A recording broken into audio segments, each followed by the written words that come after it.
Prosecution, though, that racketeering charge, they have to establish a criminal enterprise. You taught us that. Are they on their way, at least, to doing that with the witnesses we've heard thus far?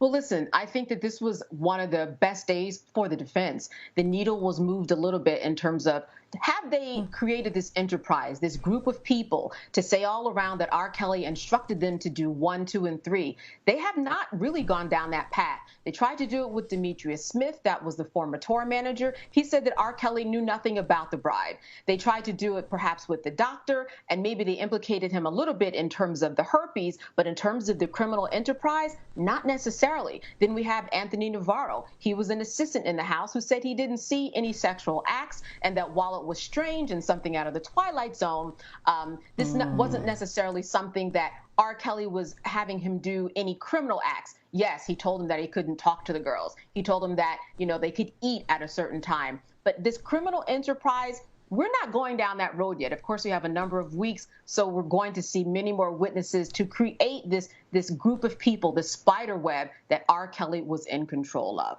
That is what the prosecution has to do. All right. Robert told you that Aaliyah might be pregnant. That was the trouble that was assumed to be why they had to get married. And Smith said that is what he assumed, but to his knowledge, Aaliyah was never pregnant. And we know that marriage was later annulled.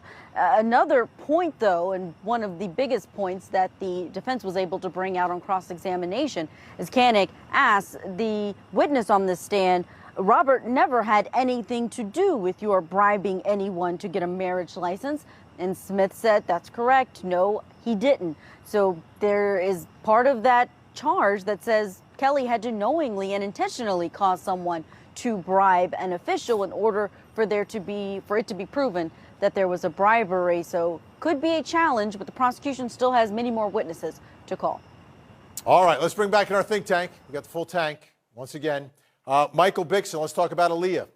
She was 12 apparently when she met R.Kelly. At 15, they were married. Then there was a fake ID.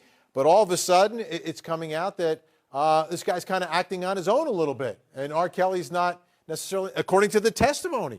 So where does that leave us? Is this just a guy who's got an entourage who's trying to take care of the boss to keep him happy, to keep him safe? Or is R.Kelly the one who can't apparently read or write running a criminal enterprise? And I think that's the question here. I mean, from what we've seen, we see a lot of evidence not against R.Kelly when it comes to this, but to his associates. And look, it's R.Kelly the one really at the head of this. At least that's what the prosecution's saying is happening. And so if you have all these other people, all these other actors that are really going outside and doing their own initiative to do whatever they want and, do illegal acts, it's hard to really point the finger at him and say it's all about him, that he's really the ringleader here. And so I think that the state, or sorry, in this case, the federal government is really going to have a hard time with all this coming to light. Greenberg, you froze in the middle of your answer last time. I'll let you finish your thoughts about this. And I know you're limited in some of what you can say, having represented R.Kelly in this case, but go ahead. Well, the testimony from Mr. Smith, I think, points up exactly what I was saying. He said, no one told me to do this. If no one told him to do it, then it's not part of the enterprise. It wasn't at the direction of the enterprise, and it wasn't in furtherance of the enterprise.